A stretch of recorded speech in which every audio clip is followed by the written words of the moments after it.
Wednesday, Parshas Nusa, Yid Aleph 7 Tufshin Paivuv. It is May 27th, 2026. My name is Gershy Schwarcz, and I'm here to be your host with the news of the last 24 hours on Edge. Your daily report of the news of the last 24 hours, powered by Yiddish24, provided to you by The Click. Yep, speaking of The Click. The Click 613. Click 613, well, you can access Click 613 on click613.com/gabai to register your shul today. And as well, to register your business, click613.com/business.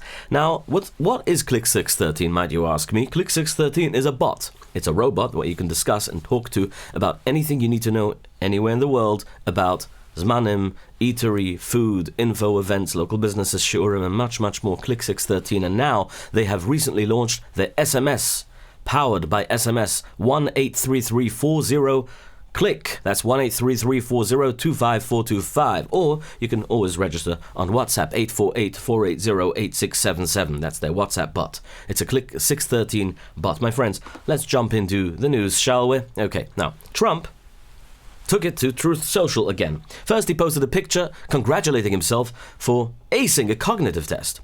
The image showed him getting a perfect score of 3 while giving Joe Biden and Barack Obama a 0. Then he shifted his focus to Texas Congressman Al Green, who just lost his primary election in a landslide. Green was a loud critic who repeatedly tried to impeach Trump with his waving cane. Trump wrote, quote, "Congratulations to the Democratic Party. Al Green, one of the most mentally deficient congressmen in the history of our country, has lost in a landslide his seat in Congress." Punctuation Trump, "But I will miss that lunatic not screaming and violently waving his cane at me during my next State of the Union speech. Make America great again. God bless America, President DJT." Now, Trump waves goodbye to his favorite cane-waving lunatic. A deadly chemical explosion happened at Washington paper mill. It left 1 dead, 9 missing, and at least 10 people badly injured. The US-Iran peace talks grow more fragile day by day, and Iran accused the US of ceasefire violations, but the US just shrugged and said, "We're only defending ourselves." Israel-Lebanon ceasefire begins to break down as IDF pushes beyond border limits. One terrorist leader was killed just a week after he became the new leader of the Hamas group. NASA is making a schedule for people to move to the moon if you're looking forward to move. And they just handed out contracts to build bases for the settlers. Jeff Bezos, Blue Origin, this is also kind of a competition with Elon Musk, SpaceX, and NASA, will be one of the builders by 2028 to build those moving ships. But before we head to the news, now I need to point out something very important, obviously. I know many of you are all struggling to find things that you need. Sometimes it's a carpentry tool, sometimes it's your sukkah, or a family picture, or memory box that you've stuffed somewhere under the spider cobwebs inside your garage, or your basement crawl space, or even your shed outside. Yes, it looks like Shadem invaded it. So what you need is Storage Pros. Very simple. Storage Pros. Yes, you need Storage Pros. You know why you need Storage Pros? Because they organize everything. They come down. Well, first of all, you can book them for free estimates. Free estimates. And if you mention on Edge, you get a discount. You get a special discount. Okay, now, again, serving Muncie on Monroe. Now, I'm going to move to the side so you see the before and after, because this is what I wanted to show you, the before and after. It's actually true images of before and after. All right, you can call 929-560-9936. Again, storageprony.com. Call him down for a free estimate, Muncie Monroe, 929-560-9936. Now, what he does is very simple.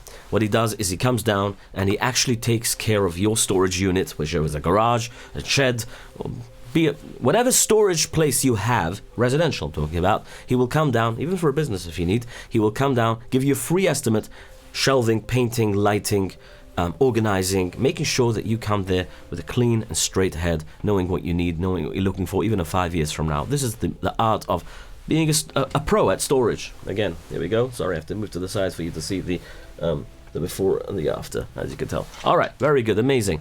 Let's continue this, shall we? All right, 1 person was killed and exactly 9 people were injured so far, as in a chemical explosion in southwestern Washington state.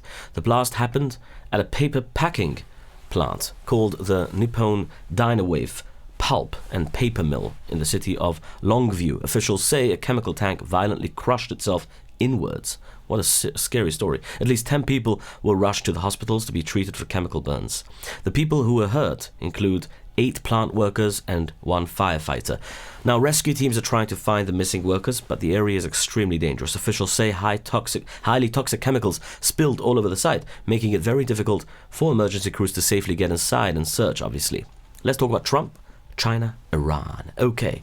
When it comes to finalizing an agreement, we know that the US and Iran go back and forth, back and again, the whole time. It's a whole roller coaster. Just this week, long peace talks finally looked positive. But then another fight happened. The two countries fought in the Strait of Hormuz, obviously, where important delivery ships pass through every single day, and obviously it's closed, as you can imagine. And the US is escorting ships, defending themselves, shooting. The US called it self-defense, while Iran called it ceasefire violation. So, what do we really know about the current status of the current peace talks now? First, both Trump and the Iranian Ministry of Foreign Affairs spokesman Ismail Baghaei actually agreed on one thing, that they have reached a conclusion on a large portion of the discussion topics. What that means? Empty words. Gemula Navasa, as they say. Second, they still disagree on other things. There are still issues with the language used in the document. Specifically, this was about the nuclear weapons and the removal of punishment sanctions. Third, there is a mismatch with their timeline. U.S. Secretary of State Marco Rubio expects to reach an agreement in the next few days, but Baghaei thinks it's too early to tell. Well, we're not surprised. And then there is all the bombing in the Strait of Hormuz. The U.S. said this was only a defensive strategy, self-defense, right? And they only aimed at Iran's weapons, ships, and people that were aiming weapons at them. This was done to stop new sea mines or bombs from being planted or placed there. The Iranian Foreign Ministry responded, saying it was an act of bad faith. It said it will answer America's aggressive move, but it will not pull out of the peace talks. Okay? President Trump just held a full cabinet meeting at the White House. The meeting was moved from Camp David, where it was originally scheduled, to the White House because of the weather was very bad. Iran was at the center of it all. Trump said Iran is very much intent, quotes, right, on making a deal. But he said they want it, but they are not there yet. Washington is not satisfied with where the talks are. In his own words, he said, they thought they could wait me out. And they said, well, we'll wait until after the midterms. I don't care about the midterms. I know why they're waiting for the midterms. About Iran, he said, they're negotiating on fumes. They want very much to make a deal. So far, they haven't gotten there. We're not satisfied with it, but we will be either that or we'll just have to finish the job. And then he added, maybe we go back and finish it. Maybe we don't. Here is where things stand right now. Iran says they will never give up enriching uranium. They will never give up their nuclear program. America says they will never let Iran have a nuclear weapon. The same deadlock from day one. Nothing has changed. But there is one new piece. Trump told PBS News in a phone call today that even if Iran hands over its highly enriched uranium, they will not get sanctions relief. He said it twice. No, not at all. No sanctions relief, nope. So Iran is being asked to give up the uranium and get nothing for it. That is the deal on the table right now. White House spokesperson Olivia Wales said that the talks are going well and Trump's red lines have been made very clear. Okay, I guess it's going well somewhere. So I'm very confused. Just like you are, I'm also very confused. I'm not confused because I know exactly what's going on. I know that all this is just to make us distract us, I guess. Trump is dealing with lower approval numbers reported by his favorite news stations like CNN. Well, he said that even if America obviously won the war, the fake news media would make it look like the opposite. Well, we reported something very similar not too long ago, if you remember, He wrote on Truth Social, quote, corrupt and now irrelevant CNN and all other members of the fake news media, he's not including On Edge, by the way, will headline that Iran has masterful and brilliant victory over the United States of America. It wasn't even close. The Democrats, he calls them, and the media have totally lost their way. They have gone absolutely, big caps, crazy, exclamation mark. Trump also took a moment in the cabinet room to publicly thank outgoing Director of National Intelligence, Tulsi Gabbard. He credited her with reforming the office, cutting its staff by 40% and pulling up intelligence leads that everyone else had given up on. He said she helped stop terrorists and cartel members from getting into the country, and that the entire intelligence community respected her. The reason she's leaving is because her husband is battling Yana Machla. And he had two side moments that got everyone's attention, obviously. About Secretary of War Pete Hegseth, he said, in those words, quote, Pete Hegseth, central casting, he loves war. Trump meant that Hegseth looks exactly like a movie star. Secretary of War looks like strong, tough, the right image for his job, and on top of that, he's not afraid to use the military when it is needed. About Somalia, he said, Somalians, they are all crooks, crooked as hell. We got them, and we're putting the clamps on. Trump was talking about, obviously, Somalia immigrants, right, living in America, mostly in Minnesota. For years, federal investigators have been uncovering huge fraud cases there. People stealing government welfare money, food assistance money, and other public funds. Trump is saying his administration, basically, which is run by VP Vance, like Vice President J.D. Vance, is now cracking down very hard on those kind of fraud networks as well in California. And they discussed it at the cabinet meeting at large. While the cabinet meeting was happening, a fire broke out in the administrative building at Tehran's Imam Khamenei International Airport, it's called. The custom building caught fire on Wednesday afternoon. The customs building, where they collect customs, firefighters put it out. No injuries. Flights were not affected, and the cause is still being investigated, I guess. People are still flying there, in and out. It's not only the media that's painting a very nice picture of Iran.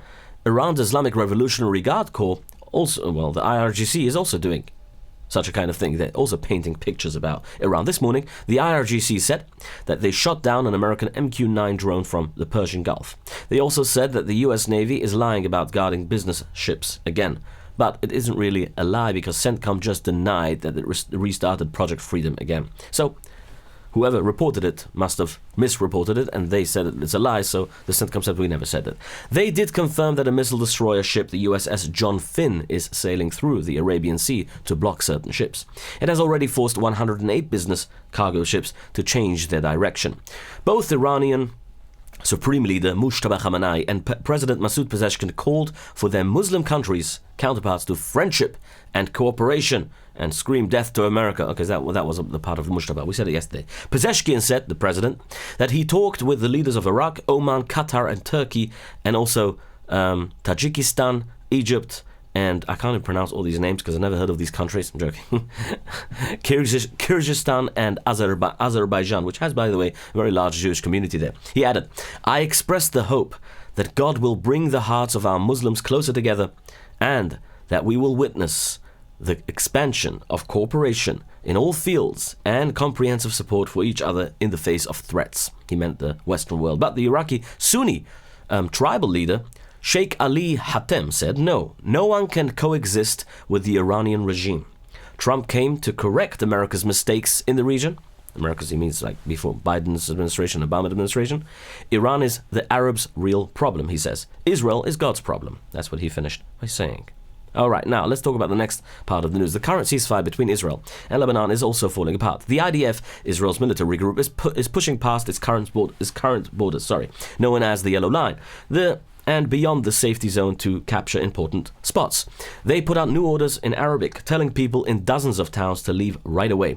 Then they dropped over 100 bombs in southern and eastern Lebanon to kill terrorists. But Beirut is off limits. The US told Israel not to bomb Beirut because of the peace talks. However, a senior Israeli official explained that this will be okay as long as they have specific targets in the area and they drop the bombs strategically. Overnight, Hezbollah hit back. They fired rockets into northern Israel and also threw some drones, and the two sides fought for a very long time, also along the major Lebanese river. The Lebanese Ministry of Public Health says a total of 3,213 people have been killed and 9,737 injured since March the 2nd.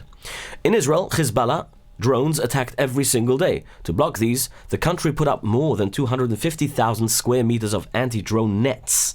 These nets, fishing nets, along the border, which these drones fall into and they get, caught into the net and they don't explode. National Security Minister Ben-Gvir said they cannot accept exploding drones as a normal part of life. He demanded that Prime Minister Benjamin Netanyahu talk to Trump. He said that Netanyahu has to firmly inform him that Israel is going back to war in Lebanon to turn off its power.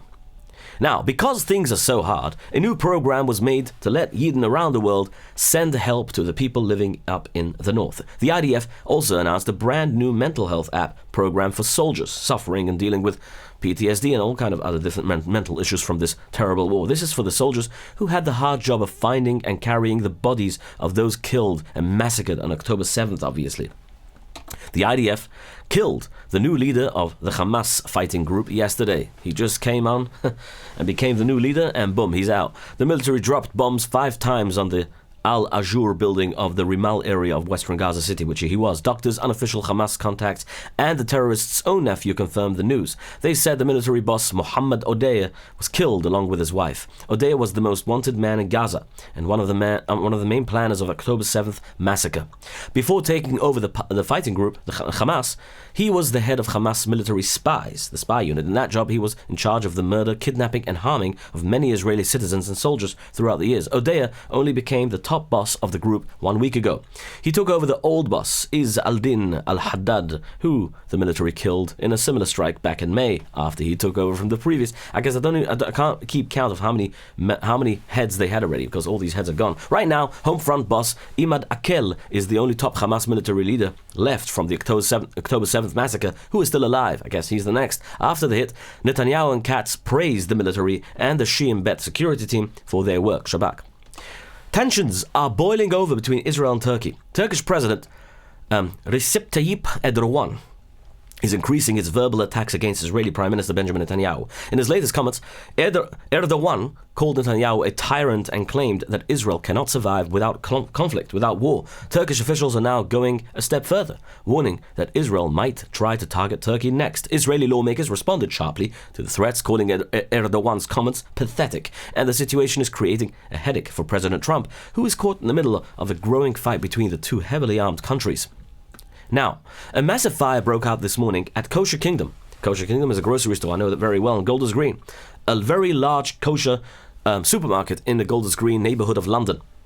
Now, around 100 firefighters and 15 fire engines rushed to the scene. Because there have been several arson attacks on shuls and community sites, like ambulances and other attacks recently in the area, many are worried that this was another hate crime, a hate attack. However, so far police and fire officials say this had nothing to do and they had nothing to worry about. They believed that the fire happened because of an electrical problem.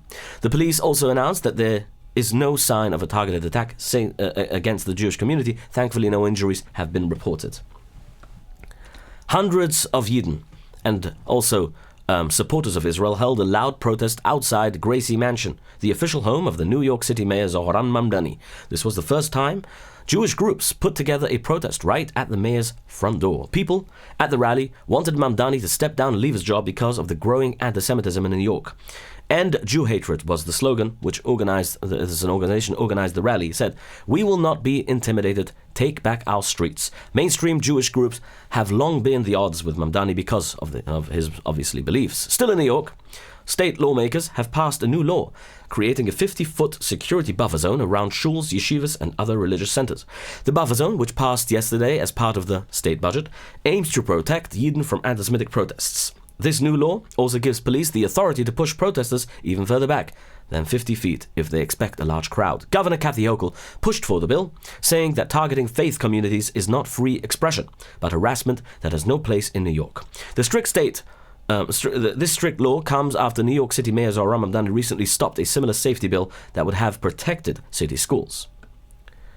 Now, Yidden were attacked with, before going, Mamdani also pushed forward to this block to block where he's going to go down hard on landlords and threaten to take away their buildings for finding extreme violations, which is an old law in New York City, but still. Anyway, that was also part of his speech yesterday. Yidden were attacked with sticks and beaten until they passed out and during riots at the University of California, Los Angeles.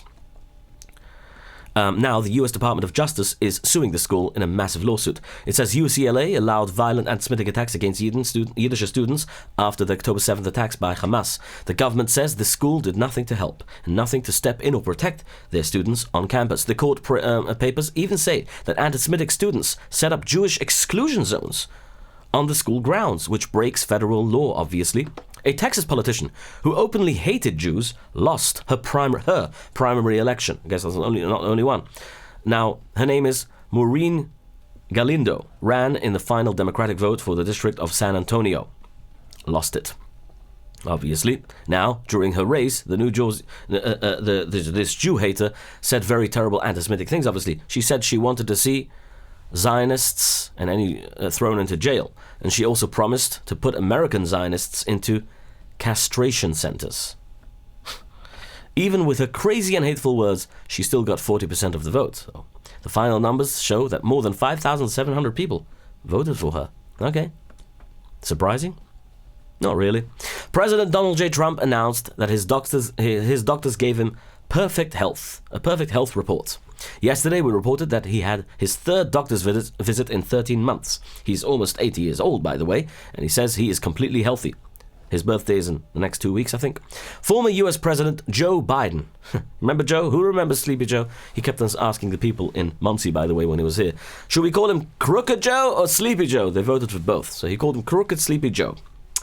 Filed a lawsuit against the Department of Justice. I guess, I don't know if it's him, maybe somebody's doing it in his name. He's probably sleeping still, doesn't he realize what's going on? He wants to stop the government from sharing voice recordings and papers from private talks he had, especially the ones he had with the man writing his book back in 2016 and 17. The lawsuit was filed in a federal court in Washington, D.C. Biden is trying to stop these files from being handed over to Congress and the Heritage Foundation on June 15th. The Department of Justice is planning to share cleaned-up versions of the audio and papers to hide sensitive secrets, obviously. The redacted versions. These recordings were a big piece of the case against Joe Biden and about how he handled secret government papers, which is a crime. At the United Nations headquarters, New York, the United States refused to give a visa to Russian Deputy Foreign Minister Alexander Alimov. They blocked him from going to a big Security Council meeting, obviously. Moscow's United Nations boss was very furious about this move. He accused Washington, D.C. of breaking the UN rules and the 1947 agreement that lets UN run in New York City. None of the groups have revealed why the visa was not granted. Two out of three Americans are spending less money right now. This is happening even while the United States stock market hits new record highs. This is because the war increased energy prices all over the country. Money surveys show the value of the dollar is dropping very fast and things are tight as inflation comes back. Let's talk about something that's tight. You know, if your clothing feels a little bit tight, is because you kind of need to maintain and, control your weight. Not a joke, my friends. It's not a joke. Now, in these difficult times, obviously, we always try to keep ourselves healthy, obviously. Maybe that's the reason why people are not showing up at the groceries as much now, because they're trying to keep healthy. But you don't have to do that. You can eat healthy, continue eating healthy, if you sign up with Kosher Skinny Shot.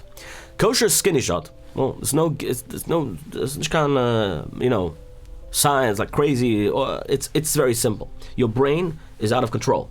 Kosher Skinny Shot, with these shots, it keeps your brain in control of knowing when to eat, when to stop eating. It's not just for obesity. It's for anyone. Anyone who wants to stay and keep a healthy lifestyle, maintain a healthy lifestyle. You can call them today on 845-456-8924. Sign up with Kosher Skinny Shot today. They will guide you throughout every step of the way to make sure that you reach your final goal, and they stay with you. They don't just let go. They tell you everything. Call them today. Call them for a free consultation. 845-456-8924. And also, you can win a free month now. A special free month if you call my number, 845-671-1775, and go into a raffle to win a free month giveaway by mentioning Kosher Skinny Shot on Edge with your telephone number and your name very clearly when you press 5. Okay, that's the way to do it. 845-671-1775. Press number 5. Leave your message with Kosher Skinny Shot on Edge and your name and telephone number very clearly, and you'll go into a raffle to win a free month on Kosher Skinny Shot. All right, let's continue the news. Now, Russia has destroyed the United Nations food warehouse in the Ukraine city of Dnipro. Now, a massive rocket completely flattened the building. Before it was destroyed, the warehouse held enough food and supplies to feed 130,000 people. The strike happened while leaders in Kiev are getting ready for a possible huge missile attack on the capital. This comes after steady waves of Russian bombings all across the country. The head of the United Kingdom's spy agency, GCHQ, James Bond, will give a speech today with a major warning. GCHQ head, Anna Keist Butler, will explain how Russia is constantly attacking British voting systems and important computer networks, including the power grids. She will also lay out exact steps that Prime Minister Keir Starmer's government needs to take to stop these secret dangers. Former UK Prime Minister Sir Tony Blair is strongly criticizing his own political party.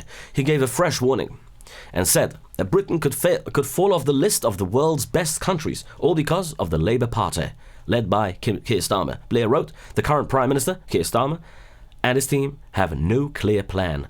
And he specifically told Starmer to drop his big climate plans and just get closer to Trump. Become a friend with Trump, he says.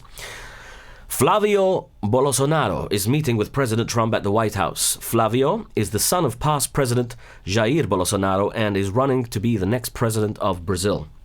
Right now, his campaign is dealing with a massive scandal. That's because leaked messages showed he received about $12 million of illegal money.